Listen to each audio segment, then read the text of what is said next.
আসসালামু আলাইকুম দর্শক, আমাদের আলোচনায় আজকে আমাদের আমন্ত্রিত অতিথি একটি দল যার জন্ম রাষ্ট্রের জন্মের আগেই এখন রাষ্ট্রই তাকে নিষিদ্ধ করছে।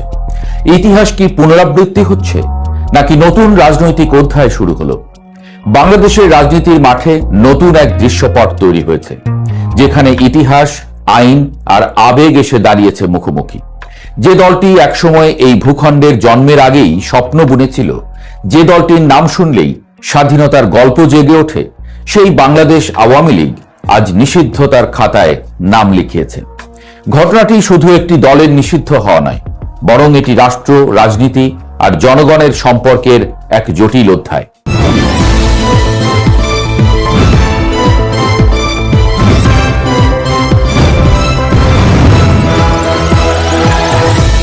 ঘটনার শুরুটা যেন গল্পের মতোই।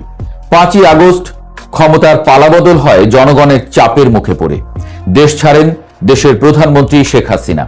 রাষ্ট্র চালানোর জন্য গঠিত হয় অন্তর্বর্তীকালীন সরকার, যার মূল দায়িত্ব ছিল নির্বাচনের মাধ্যমে সরকার গঠন করা। সেই অন্তর্বর্তী সরকারের সময় এক প্রজ্ঞাপন জারি হলো, যেখানে বলা হলো আওয়ামী লীগ এবং তার সব অঙ্গ সংগঠনের কার্যক্রম নিষিদ্ধ। যুক্তি হিসেবে তুলে ধরা হলো সন্ত্রাস বিরোধী আইন, বিশেষ করে 2009 সালের আইনের ধারা 18(1)। এই ধারার ভাষা খুবই স্পষ্ট।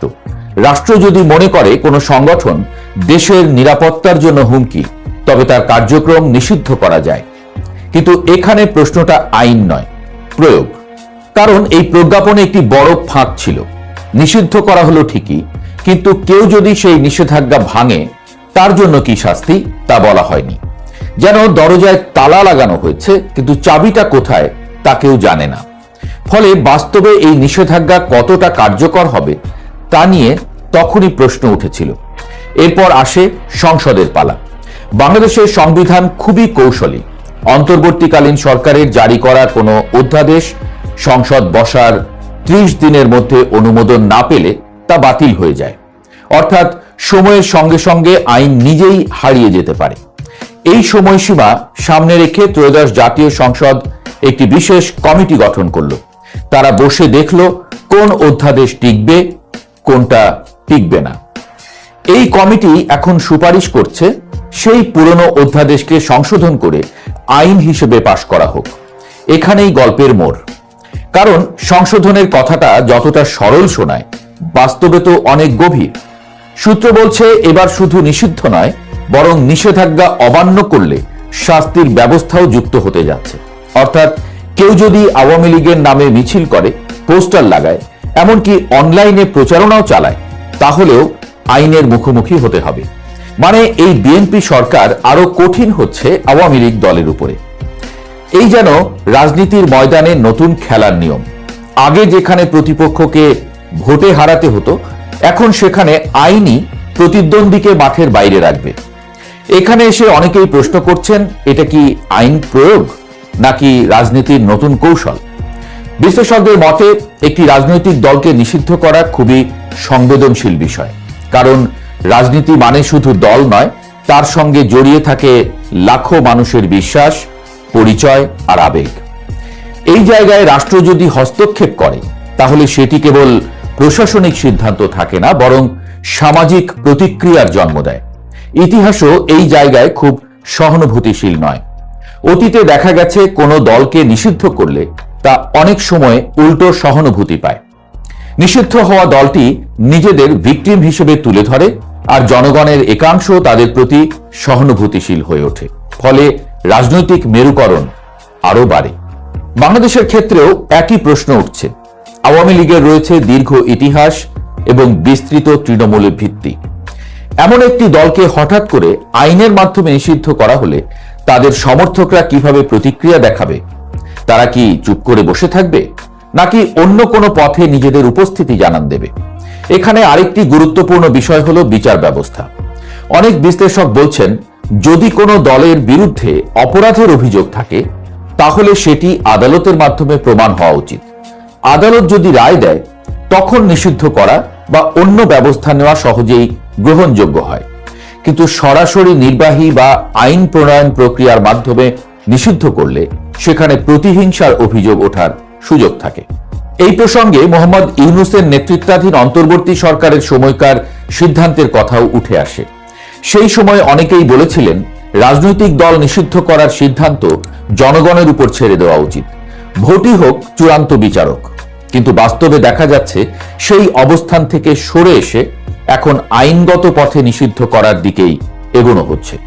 বাংলাদেশ জাতীয়তাবাদী দল বা বিএনপির অবস্থানও কিছুটা দ্বৈত ও দ্বিমুখী।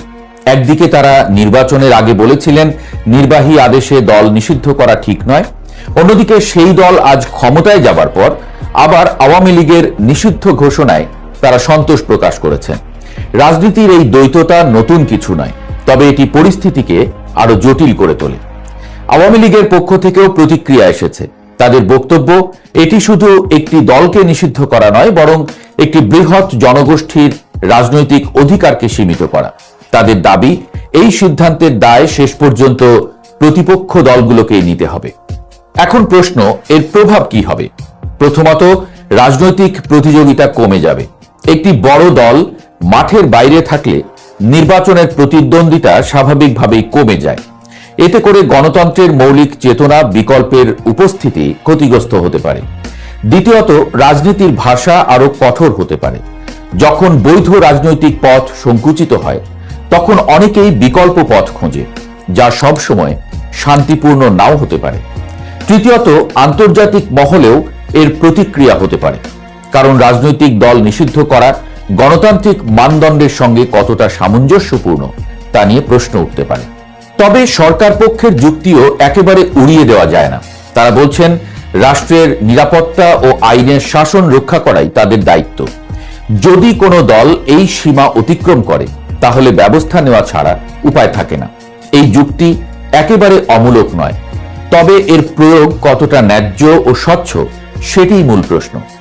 সবশেষে বিষয়টি এসে দাঁড়ায় বিশ্বাসের জায়গায়। রাষ্ট্র কি জনগণের উপর ভরসা করবে, নাকি আইন দিয়ে নিয়ন্ত্রণ করবে? জনগণ কি নিজেরাই সিদ্ধান্ত নেবে, নাকি সেই সিদ্ধান্ত তাদের জন্য নির্ধারণ করে দেওয়া হবে? বাংলাদেশের রাজনীতির এই অধ্যায়টি শুধু একটি দলের নিষিদ্ধ হওয়া নয়, এটি একটি পরীক্ষা রাষ্ট্র, আইন এবং গণতন্ত্রের সম্পর্ক কতটা ভারসাম্যপূর্ণ থাকতে পারে। অতীতে ফিরে তাকালে দেখা যায় এই পরীক্ষার ফলাফল কখনোই তাৎক্ষণিকভাবে বোঝা যায় না। সময়ই বলে দেয় কোন সিদ্ধান্ত রাষ্ট্রকে শক্তিশালী করে আর কোনটি তাকে আরো বিভক্ত করে তোলে। ট্রাম্প নেতানিয়াহু যত হুমকি দিচ্ছে, নত হওয়ার বদলে ঠিক ততই যেন ভয়ঙ্কর হয়ে উঠছে ইরান। একদিকে ইরানের হামলায় ব্যাপক ধ্বংসযজ্ঞ দেখছে ইসরায়েল, লাশ পড়ছে হালির হিসেবে। অন্যদিকে সাময়িক যুদ্ধবিরতিতে হরমুজ খুলবে না, এমনটাই সাফ জানিয়ে দিয়েছে ইরান।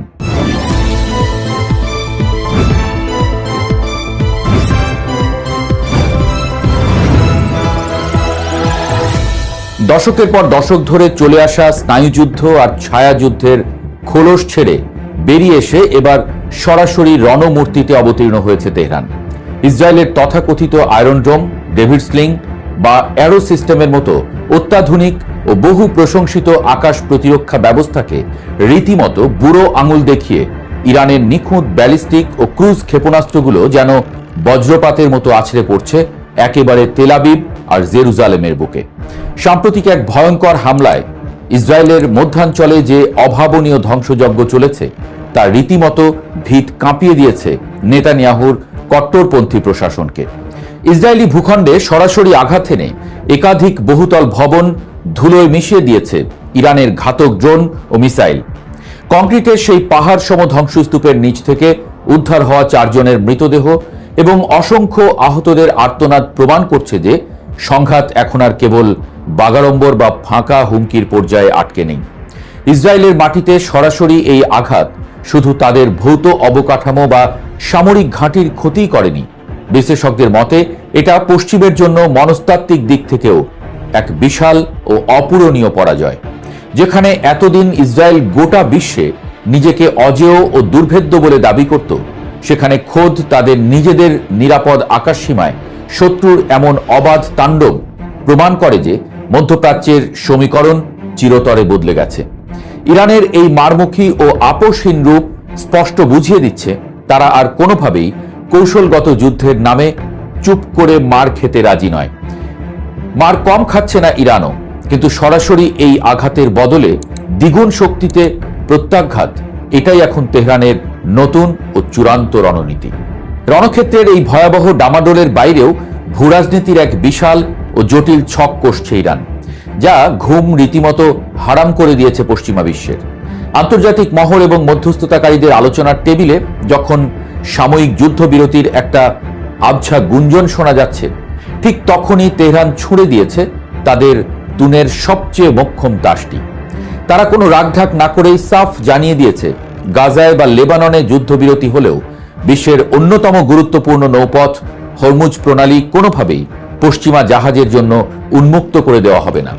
গ্লোবাল সাপ্লাই চেইন বা বিশ্ব বাণিজ্যের প্রধান লাইফলাইন বলা হয় এই সরু প্রণালীটিকে, যেখান দিয়ে প্রতিদিন বিশ্বের মোট উৎপাদিত জ্বালানি তেলের প্রায় 1/5 পরিবাহিত হয়। এই পথটিতে অবরোধ সৃষ্টি করা বা যান চলাচল নিয়ন্ত্রণ করা মানে পশ্চিমা বিশ্বের অর্থনীতির টুটি সরাসরি চেপে ধরা। ইরান আসলে এখানে দীর্ঘমেয়াদী এক নতুন শর্তের প্রস্তুতি নিচ্ছে। তারা পশ্চিমা বিশ্বকে কড়া ভাষায় বোঝাতে চাইছে যে কেবল একটা কাগজে সই করা নামমাত্র যুদ্ধবিরতি বা সাময়িক প্রলেপ দিয়ে তাদের শান্ত করা যাবে না। ফিলিস্তিন ইস্যুর স্থায়ী সমাধান, অবৈধ অবরোধ প্রত্যাহার এবং নিজেদের জাতীয় নিরাপত্তার শতভাগ নিশ্চয়তা আদায় না হওয়া পর্যন্ত হরমুজ প্রণালীর চাবি তারা নিজেদের পকেটেই রাখবে। আমেরিকা ও তার মিত্রদের জন্য এটা এক ভয়ঙ্কর দুঃসংবাদ, কারণ আন্তর্জাতিক তেলের বাজার অস্থিতিশীল হলে তার সরাসরি ও ধ্বংসাত্মক প্রভাব পড়বে গোটা বিশ্বের অর্থনীতিতে। মূল্যস্ফীতি লাফিয়ে লাফিয়ে বাড়বে, আর ঠিক সেই সুযোগটাই পুরো দমে কাজে লাগিয়ে শত্রুদের কাবু করতে চাইছে ইরান। এদিকে পরিস্থিতির এই অতিমাত্রায় ঘোলাটে জলে মাছ শিকারের চেষ্টায় ট্রাম্প। একদিকে যখন যুদ্ধ পরিস্থিতি প্রতিনিয়ত চরম আকার ধারণ করছে এবং বিশ্ব নেতারা উত্তেজনা প্রশমনের পথ খুঁজছেন, তখন ট্রাম্পের এক বেফাঁস ও উস্কানিমূলক মন্তব্য জ্বলন্ত আগুনে আক্ষরিক অর্থেই ঘি ঢালার মতো কাজ করেছে। তিনি সরাসরি ইরানের মূল্যবান তেলক্ষেত্রগুলো দখলের বাসনার কথা প্রকাশ করেছেন। ট্রাম্পের এই চরম ঔদ্ধত্যপূর্ণ ও বেপরোয়া মন্তব্য শুধু উস্কানিমূলকই নয়, এটি মার্কিন সাম্রাজ্যবাদী নীতির এক নগ্ন ও কুৎসিত প্রকাশ। এমনটাই বলছে খোদ পশ্চিমা দেশগুলোই। মধ্যপ্রাচ্যে আমেরিকার আসল উদ্দেশ্য যে কখনোই কেবল গণতন্ত্র প্রতিষ্ঠা বা তাদের তথাকথিত মিত্র ইসরায়েলকে রক্ষা করা ছিল না, উল্টো সেখানকার বিপুল ও অমূল্য প্রাকৃতিক সম্পদের উপর একচেটিয়া নিয়ন্ত্রণ নেওয়াই যে তাদের মূল লক্ষ্য, সেটাই যেন ট্রাম্পের এই কথার মধ্য দিয়ে আরেকবার দিনের আলোর মতো পরিষ্কার হয়ে গেল। কিন্তু ইরানও আজ আর সেই কয়েক দশক আগের দুর্বল অবস্থানে নেই যে চাইলেই পরাশক্তিগুলো এসে তাদের সম্পদ লুট করে নিয়ে যাবে। তারা নিজেদের আকাশ, স্থল ও জলসীমার সুরক্ষায় দেশীয় প্রযুক্তিতে এমন এক দুর্ভেদ্য দেয়াল তুলে ধরেছে, যা ভেদ করা খোদ মার্কিন প্রতিরক্ষা দপ্তর পেন্টাগনের জন্য এখন এক দুঃস্বপ্নের মতো। ট্রাম্পের এই আগ্রাসী হুমকিকে তেহরান খুব একটা ধর্তব্যের মধ্যে আনছে না, উল্টো এটিকে তারা পশ্চিমা বিশ্বের ক্রমাগত ব্যর্থতা এবং চরম হতাশার বহিঃপ্রকাশ হিসেবেই দেখছে। আন্তর্জাতিক কূটনীতির এই জটিল ময়দানে সবচেয়ে চমকপ্রদ ব্যাপার হলো, এই তীব্র সংঘাতে পশ্চিমা বিশ্ব যে আগের মতো পুরোপুরি একজোট তা কিন্তু নয়। মিত্রদের মাঝেও এখন ফাটল স্পষ্ট। ইরানের বেসামরিক স্থাপনা, হাসপাতাল, স্কুল বা সাধারণ মানুষের বাসভবনে ইসরায়েল বা অন্য কোনো শক্তির নির্বিচার হামলার বিষয়ে ইউরোপীয় কাউন্সিল বেশ কড়া ও অভাবনীয় অবস্থান নিয়েছে। তারা এই ধরনের হামলাকে সরাসরি আন্তর্জাতিক আইনের লঙ্ঘন, অবৈধ ও সম্পূর্ণ অগ্রহণযোগ্য বলে আখ্যায়িত করেছে। ইউরোপের এই কড়া অবস্থান আমেরিকা ও ইসরায়েলের জন্য রীতিমতো চরম অস্বস্তিকর। ঐতিহাসিকভাবে মধ্যপ্রাচ্য ইস্যুতে আমেরিকা এবং ইউরোপ সর্বদা একই সুরে কথা বলে অভ্যস্ত, কিন্তু এবার ইরানের বেসামরিক নাগরিকদের জীবন ও অবকাঠামোর উপরে আঘাত নিয়ে ইউরোপের এই ভিন্ন এবং প্রতিবাদী সুর প্রমাণ করে যে আন্তর্জাতিক মহলেও ইসরায়েলের লাগামহীন আগ্রাসী নীতির বিরুদ্ধে একটা প্রচ্ছন্ন ক্ষোভ ও বিরক্তি তৈরি হচ্ছে। ইউরোপীয় ইউনিয়ন খুব ভালো করেই জানে যে ইরানের সাথে একটি পূর্ণাঙ্গ ও সর্বাত্মক যুদ্ধ শুরু হলে এর লেলিহান শিখা কেবল মধ্যপ্রাচ্যেই সীমাবদ্ধ থাকবে না, এর আঁচ সরাসরি ইউরোপের গায়েও লাগবে। বিশেষ করে নতুন করে ভয়াবহ জ্বালানি সংকট এবং লাখ লাখ মানুষের স্রোতে নতুন শরণার্থী সমস্যার ভয়ে ইউরোপ এখন আর অন্ধভাবে আমেরিকা ও ইসরায়েলের যুদ্ধংদেহী নীতির তাবেদারি করতে রাজি নয়। পশ্চিমা মিত্রদের মাঝখানের এই দৃশ্যমান ফাটলটিকে ইরান অত্যন্ত চতুরতার সঙ্গে নিজেদের এক বিশাল কূটনৈতিক বিজয় হিসেবে দেখছে এবং এই সুযোগকে কাজে লাগিয়ে তারা বিশ্ব মঞ্চে নিজেদের অবস্থান আরো সুসংহত করছে। ইরানের অত্যন্ত সুরক্ষিত ও স্পর্শকাতর পারমাণবিক কর্মসূচি নিয়ে ইসরায়েল এবং আমেরিকার মাথা ব্যথা দীর্ঘদিনের। স্টাক্সনেট ভাইরাসের মতো সাইবার হামলা থেকে শুরু করে ইরানের শীর্ষ পারমাণবিক বিজ্ঞানীদের গুপ্ত হত্যা কোনো পন্থাই তারা বাদ রাখেনি। সম্প্রতি ইরান দাবি করেছে যে সমুদ্রে বা অন্য কোনো স্থানে আটকে পড়া ক্রু উদ্ধারের মতো একটি নির্দোষ মানবিক অভিযানের আড়ালে তাদের অত্যন্ত গোপনীয় ও মূল্যবান ইউরেনিয়াম চুরির একটি ভয়ঙ্কর ষড়যন্ত্র থাকতে পারে। পশ্চিমা গোয়েন্দা সংস্থাগুলো, বিশেষ করে ইসরায়েলের মোসাদ এবং আমেরিকার সিআইএ, বরাবরই ইরানের পারমাণবিক স্থাপনাগুলোতে অন্তর্ঘাতমূলক কাজ করার অবিরাম চেষ্টা করে এসেছে। এখন যখন সামরিক শক্তিতে সরাসরি যুদ্ধে ইরানকে পরাস্ত করা দিন দিন অসম্ভব হয়ে পড়ছে, তখন তারা গুপ্তচর বৃত্তি, অন্তর্ঘাত এবং চুরির মতো অন্ধকার পথ বেছে নিতে পারে বলে তেহরানের গোয়েন্দারা গভীরভাবে আশঙ্কা করছেন। তবে ইরানের ইসলামিক রেভলিউশনারি গার্ড কোর এবং তাদের নিজস্ব কাউন্টার ইন্টেলিজেন্স নেটওয়ার্ক এখন এতটাই সতর্ক ও আধুনিক যে এমন কোনো ছদ্মবেশী অভিযান সফল হতে দেওয়া তো দূরের কথা, তার পরিকল্পনা অঙ্কুরেই বিনষ্ট করে দিতে তারা পুরোপুরি বদ্ধপরিকর। ক্রু উদ্ধারের নাটক সাজিয়ে তারা যদি তেহরানের পারমাণবিক সম্পদ লুট করতে চায়, তাদের জন্য ইরান চরম শাস্তির বন্দোবস্ত করে রেখেছে। সব মিলিয়ে মধ্যপ্রাচ্যের পরিস্থিতি এখন এমন এক ভয়ঙ্কর ও খাদের কিনারায় এসে দাঁড়িয়েছে যে যেখান থেকে পেছানোর কোনো পথ আর কারো জন্যই খোলা নেই। একদিকে ডোনাল্ড ট্রাম্প, বেনিয়ামিন নেতানিয়াহুর মতো নেতারা ক্রমাগত সামরিক ও অর্থনৈতিক হুমকি দিয়ে চলছেন, অন্যদিকে ইরান সেই দানবীয় হুমকির সামনে দাঁড়িয়ে মাথা নত করার বদলে বুক চিতিয়ে লড়াই করছে। ইসরায়েলের সুরক্ষিত অভ্যন্তরে ঢুকে তাদের গর্বের সামরিক ও বেসামরিক স্থাপনা গুঁড়িয়ে দেওয়া, হরমুজ প্রণালী বন্ধ করার হুমকি দিয়ে পুরো পশ্চিমা অর্থনীতিকে জিম্মি করে ফেলা, আন্তর্জাতিক কূটনীতিতে ইউরোপ আর আমেরিকাকে মুখোমুখি দাঁড় করিয়ে দেওয়া এবং পারমাণবিক চুরির মতো অত্যন্ত সূক্ষ্ম ও জটিল ষড়যন্ত্রগুলোকে নিপুণ হাতে নস্যাৎ করে দেওয়া, এসব কিছুই সন্দেহাতীতভাবে প্রমাণ করে যে ইরান এখন আর শুধু আত্মরক্ষাতেই সীমাবদ্ধ নেই, তারা রীতিমতো আক্রমণাত্মক, অপ্রতিরোধ্য এক আঞ্চলিক পরাশক্তিতে পরিণত হয়েছে।